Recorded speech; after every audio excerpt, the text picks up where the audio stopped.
అన్ని బంగారు నగలపై ఇంకా 1% తగ్గింపు ఇద్దాం. వజ్రాభరణాలకు క్యారెట్కు 5000 రూపీస్ తగ్గింపు ఇద్దాం. వెండిలో కూడా తగ్గింపు ఇద్దాం. మీ లలితలో బంగారం, వజ్రం, వెండి తగ్గింపు ధమాకా. విశ్వవిద్యాలయాలు భారతదేశంలో మొదటి నుంచి కూడా అత్యున్నత స్థాయిలో విద్యా ప్రమాణాలను పాటిస్తూ ఇవాళ ప్రపంచంలో మన పిల్లలు ఎక్కడున్నా కూడా పోటీ పడగలుగుతున్నారు అంటే దానికి కారణం వారికి అక్కడ లభించిన శిక్షణ, వారికి అందిన విజ్ఞానం, వారికి ఆనాటి నుంచి ఆ విశ్వవిద్యాలయాల్లో మరి రీసెర్చ్, డెవలప్మెంటు, పరిశోధన కార్యక్రమాలు ఏదైతే జరుగుతాయో వాటి నుంచి వచ్చిన ఫలాలు. అందుకే ఇవాళ కేంద్ర ప్రభుత్వానికి మేము చేసిన విజ్ఞప్తి ఏమంటే, ఒకవైపు భారతదేశంలో కేంద్రీయ విశ్వవిద్యాలయాలు ఉన్నాయి. అట్లా హైదరాబాద్లో సెంట్రల్ యూనివర్సిటీ లాగా, హెచ్సియు లాగా అట్లా భారతదేశంలో చాలా సెంట్రల్ యూనివర్సిటీస్ ఉన్నాయి. అట్లాగే స్టేట్ యూనివర్సిటీస్ ఉన్నాయి. అట్లాగే ఇప్పుడు ప్రైవేట్ రంగంలో కూడా డీమ్డ్ యూనివర్సిటీలు, ప్రైవేట్ యూనివర్సిటీలు ఇట్లా రకరకాలుగా వచ్చినాయి. వీటితో పాటు కొన్ని ప్రత్యేకమైన సెంటర్స్ ఆఫ్ ఎక్సలెన్స్, ఐఐటీలు కావచ్చు, ఐఐఎంలు కావచ్చు, మన హైదరాబాద్లో ఐఎస్బి కావచ్చు, IIIT కావచ్చు, ఇట్లా కొన్ని నిష్ ఇన్స్టిట్యూషన్స్ కూడా ఉన్నాయి. మేము భారత ప్రభుత్వానికి ఇవాళ ధర్మేంద్ర ప్రధాన్ గారిని కలిసాం, అందరం కూడా కలిసి, కేంద్ర హెచ్ఆర్డీ మినిస్టర్ గారు. వారికి ఏం విజ్ఞప్తి చేశామంటే, ఈ యూజీసీ మార్చే ప్రయత్నం ఏదైతే చేస్తున్నదో నిబంధనలు, అందులో మొట్టమొదటిది మాకు అభ్యంతరకరమైనది ఏమి అంటే, భవిష్యత్తులో రాష్ట్రాల యొక్క హక్కులను హరిస్తూ ప్రజాస్వామిక అదేవిధంగా సమాఖ్య స్ఫూర్తికి విరుద్ధంగా అన్ని విశ్వవిద్యాలయాల్లో కూడా, రాష్ట్ర విశ్వవిద్యాలయాల్లో కూడా, స్టేట్ యూనివర్సిటీస్లో కూడా సెర్చ్ కమిటీలకు, వైస్ ఛాన్సలర్ నియామకానికి సంబంధించి సెర్చ్ కమిటీలకు రాష్ట్ర గవర్నర్ గారికే బాధ్యత పెడుతూ ఒక నిర్ణయం తీసుకుంటున్నారు. ఇది ఎంతమాత్రం కరెక్ట్ కాదు. ఎందుకంటే ఇది సమాఖ్య స్ఫూర్తికి వ్యతిరేకం, ఫెడరల్ స్పిరిట్కి వ్యతిరేకం, అటానమీకి, ఇన్స్టిట్యూషనల్ అటానమీకి కూడా ఇది వ్యతిరేకం అని చెప్పి వారికి చాలా వివరంగా, దాదాపు అర్ధగంట సేపు వారితో మీటింగ్ జరిగింది.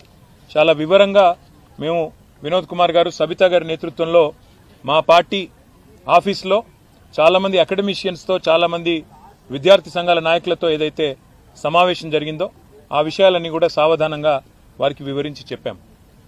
అట్లాగే వైస్ ఛాన్సలర్ల ఎంపిక విషయంలో కూడా పారదర్శకత పాటిస్తూ నిష్ణాతులైన వారికి అవకాశాలు ఇవ్వాలి అని వారు కూడా సూచించారు. మేము కూడా ఏకీభవించాం. ఖచ్చితంగా నిష్ణాతులే ఉండాలి, ఖచ్చితంగా అకాడమిషియన్సే ఉండాలి. అట్లా ఉంటేనే పిల్లలకు కూడా భవిష్యత్తు ఉంటుంది, దేశానికి కూడా భవిష్యత్తు ఉంటుందని చెప్పి కూడా వారికి కూడా చెప్పినాం. కానీ ఈ విషయంలో కేంద్రం పూర్తిగా కంట్రోల్ తీసుకోవడం గవర్నర్ల ద్వారా మంచిది కాదు. సమాఖ్య స్ఫూర్తికి మాత్రం ఇది వ్యతిరేకం. This is against federal spirit అని చెప్పి కూడా వారికి గట్టిగా, ఖండితంగా చెప్పడం జరిగింది. అట్లాగే రాష్ట్రంలో కాదు, దేశం మొత్తంలో అన్ని విశ్వవిద్యాలయాల్లో కూడా దళిత, గిరిజన, బలహీన వర్గాల బీసీ స్టూడెంట్స్, స్కాలర్స్ కావచ్చు, పోస్ట్ గ్రాడ్యుయేట్ స్టూడెంట్స్ కావచ్చు, పిహెచ్డి స్కాలర్స్ కావచ్చు, ఇంకా మిగతా పిల్లలు కావచ్చు, ఇవాళ పెడుతున్న ఒక నిబంధన వల్ల వారికి తీవ్రమైన అన్యాయం జరిగే అవకాశం ఉందని చెప్పి కూడా మేము వివరించి చెప్పాం. ఒక క్లాజ్ తీసుకొస్తా ఉన్నారు, no suitable candidate found, NSF అని ఒకటి తీసుకొస్తా ఉన్నారు. అంటే ఈ విచక్షణాధికారం మరి మనం ఆ విశ్వవిద్యాలయానికి వదిలేసినట్టయితే వారి ఇష్టానుసారంగా అవసరమైతే అప్పుడప్పుడు అబ్యూస్ చేసి, వాళ్ళ ఇష్టం లేని వ్యక్తులు ఎవరైనా ఉంటే NSF కింద తోసేసి అక్కడ అర్హత కలిగి ఉండి కూడా రాజకీయాల వల్ల కానీ, ఇతరత్ర కారణాల వల్ల కానీ, ఏదైనా ఇతర విషయాల వల్ల కానీ సూటబుల్ SC, ST, OBC క్యాండిడేట్లకు అన్యాయం జరిగి ఇతర కమ్యూనిటీస్లో ఉండే వారిని, ఇది మంచిది ఎంతమాత్రం కాదు. కాన్స్టిట్యూషనల్ భారత రాజ్యాంగం ఇచ్చిన హక్కు రిజర్వేషన్. మరి అట్లాంటి పరిస్థితుల్లో ఈ రకమైన ఒక నో సూటబుల్ క్యాండిడేట్ అనే ఒక నిబంధన తీసుకొచ్చి SC, ST, OBC అర్హత కలిగిన విద్యార్థులకు అన్యాయం జరిగితే ఇది మంచిది కానే కాదని చెప్పి కూడా వారికి వివరంగా చెప్పాం. దాంతోపాటు మీ రిక్రూట్మెంట్లో, ప్రమోషన్లో మీరు ఎక్కువగా మెట్రిక్స్ మీద ఫోకస్ చేస్తున్నారు కాకుండా రీసెర్చ్ ఎక్సలెన్స్, అదేవిధంగా అకాడమిక్గా కూడా కొంతమంది అకాడమిషియన్స్ చాలామంది రీసెర్చ్ ఓరియంటెడ్గా ఉంటారు. వారు మీరు అనుకున్న మెట్రిక్స్కి సూటబుల్ కాకపోవచ్చు, కానీ వారిని తప్పకుండా పరిగణలోకి తీసుకోవాలి. మీరు అన్ని రకాలుగా ఆల్రౌండ్గా ఆలోచించాలని చెప్పినాం. దాంతోపాటు మరి లాంగ్ టర్మ్ స్టెబిలిటీ కూడా ఉండాలి ఒకసారి ఫ్యాకల్టీని హైర్ చేసిన తర్వాత అనే విషయాన్ని కూడా గట్టిగా నొక్కి చెప్పాము. ఇంకా మొత్తం వివరంగా వారికి దాదాపుగా ఒక 6 పేజీల విజ్ఞాపన పత్రాన్ని కూడా వివరంగా వారికి ఇవ్వడం జరిగింది. ఇచ్చిన తర్వాత వారు కూడా చాలాసేపు చర్చించారు.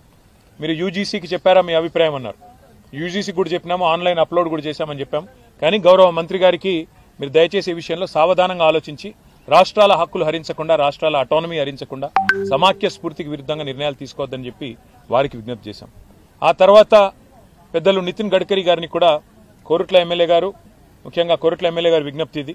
ఇవాళ ఒక జాతీయ రహదారి జనగామ నుంచి బయలుదేరి ఇవాళ కోరుట్ల దాకా పోయే అవకాశం ఉన్నప్పటికీ సిరిసిల్ల కాడనే టర్మినేట్ అవుతా ఉంది. NH 365B. గతంలో వినోద్ కుమార్ గారు పార్లమెంట్ సభ్యులుగా ఉన్నప్పుడు ఇన్ ప్రిన్సిపల్ అప్పటి ప్రభుత్వం ఇదే గడ్కరీ గారు అంగీకరించారు.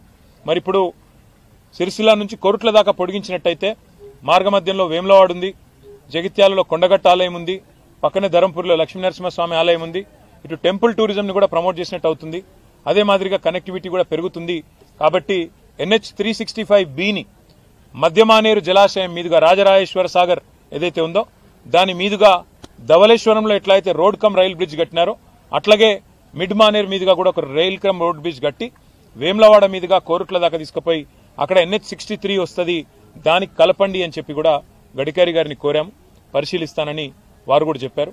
ఈ రెండు కార్యక్రమాల తర్వాత మాకు ఈ 10 మంది శాసనసభ్యులు ఎవరైతే బీఆర్ఎస్ పార్టీ నుంచి పార్టీ మారి కాంగ్రెస్లో చేరినారో వారి అనర్హత విషయంలో కూడా సుప్రీంకోర్టు మొన్నని నోటీసులు ఇచ్చిన విషయం మీకు తెలుసు. మళ్ళీ ఇప్పుడు విచారణకు కూడా డేట్ ఇచ్చిన విషయం కూడా మీకు తెలుసు. ఆ విషయంలో కూడా ఇప్పుడు మా పార్టీ యొక్క నాయకుల బృందం, మా న్యాయవాదులను కూడా కలుస్తున్నాము. కలిసి దీన్ని ఇంకా స్పీడప్ చేయడానికి ఏం మార్గాలు ఉన్నాయి, ఏ రకంగా ఈ పార్టీ మారిన వారి మీద వేటు పడాలి, ఉప ఎన్నికలు రావాలని ప్రజలు కోరుకుంటున్నారు, ఆ విషయంలో కూడా తప్పకుండా పార్టీ పరంగా కూడా ఫాలో అప్ చేస్తాము. ఈ 3 కార్యక్రమాలు ఇవాళ వీటి కోసమే వచ్చాం. తర్వాత సాయంకాలం తిరిగి హైదరాబాద్కి వెళ్ళిపోతున్నాం. మీడియాలో చూశాను నేను 3 రోజులు ఇక్కడే ఉంటున్నానని, నాకే తెలియదు. సాయంత్రం ఫ్లైట్ బుక్ అయి ఉంది కాబట్టి బయలుదేరి వెళ్ళిపోతున్నాను.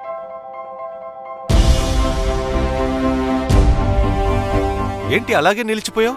గోల్డ్, డైమండ్, సిల్వర్ రేట్ ఇలా ఉంటే ఇలా నిలిచిపోకుండా ఎలా ఉండేది? మన కంట్రోల్లో లేని దాని గురించి ఫీల్ చెయ్యకు. ప్రజలకు మనం ఏం చేయగలమో ఆలోచించు గురు. తగ్గింపు ధమాకా. అన్ని బంగారు నగలపై లలిత వారి మార్కెట్లోనే తక్కువ తరుగులో ఇంకా 1% తగ్గింపు ఇద్దాం. ఓకే, వజ్రాభరణాలకు క్యారెట్కు 5000 రూపీస్ తగ్గింపు ఇద్దాం. హలో, నన్ను మర్చిపోయారే. వెండిలో కూడా తగ్గింపు ఇద్దాం. అంటే ఇది బంగారం, వజ్రం, వెండి తగ్గింపు ధమాకా. మీ లలితలో ధరలు కంపేర్ చెయ్యండి. ఎక్కడ తక్కువో అక్కడే కొనండి.